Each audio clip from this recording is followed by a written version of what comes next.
Brought to you by Penguin.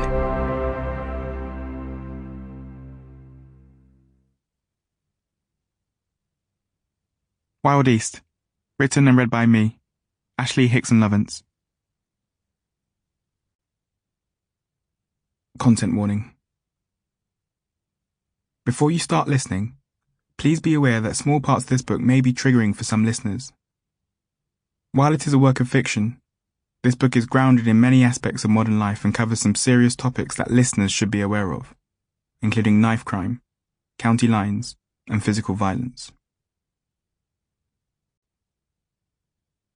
Author's note. Growing up with my mum and little brother in our council flat in Hackney, East London, I never thought I would be an author or a doctor of creative writing with a PhD one day, mainly because when I was at school, I rarely read books written by people like me, about people like me.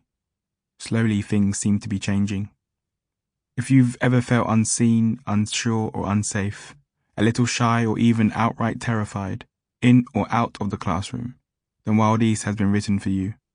This is a story for those who, like the main character Ronny, might not consider themselves readers usually, but are still, in some way, in some form, a lover of words. Plants don't grow when it's dark and cold. Something that seems so simple is the part unknown. Frankie Stew and Harvey Gunn. Prologue. A glance as sharp as a shard of broken glass. His dark eyes slicing souls open with crystal clear precision.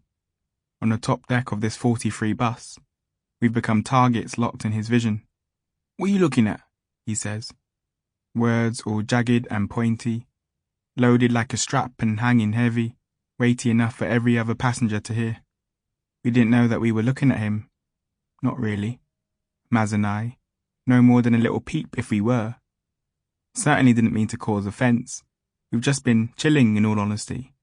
Chatting and joking around, doing stupid impressions of our teachers and stuff. But this guy sat at the very back, is getting all riled up. Oi, did you not hear me? He says louder than before, his voice all strained and spiky. What you looking at? He seems to be addressing me now only. He sat with this other guy, quieter but looks just as menacing. Both like 16, 17, 18 at a stretch maybe. Either way, just a few years older than us and unlike Maz and me, not in school uniform. I think they've got it twisted because I know I've never seen either of them before. Where I come from, you remember every spot, scratch or scar of someone's face, so this must be a case of mistaken identity. It has to be. The two of them sit sprawled across the 5 seats at the back, and we're sat, half turned to them, Maz on one side of the aisle, me on the other, just a few rows in front, on the top deck of this double-decker bus. The current scene of this unprovoked but not totally unexpected verbal attack. When you live in London, you can't ever let your guard down just like that. Me and Maz, best friends since year 7, same form, class, school, football team, always get this bus home together. Take it basically every day, from our school in Archway, past Holloway and Highbury, along City Road, through Islington and into Hackney. Maz is mad good at art. Wants to do it for GCSE.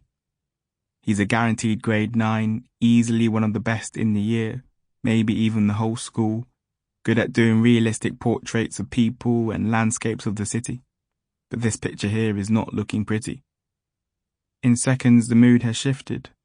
This guy's serious and now the blood's proper thumping under my skin, as painful as punches to the ribs. He's angrily pointing his fingers at me and his fury is hard to ignore.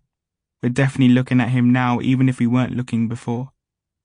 Nothing to say yet, he says, again, just speaking to me specifically. Not a big man anymore yet, he adds, rising from his seat now aggressively. We can't take this. Can we? Maz has had enough and starts to speak up, taking matters into his own hands on my behalf.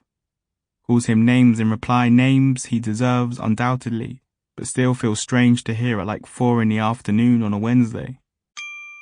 Sample complete. Ready to continue?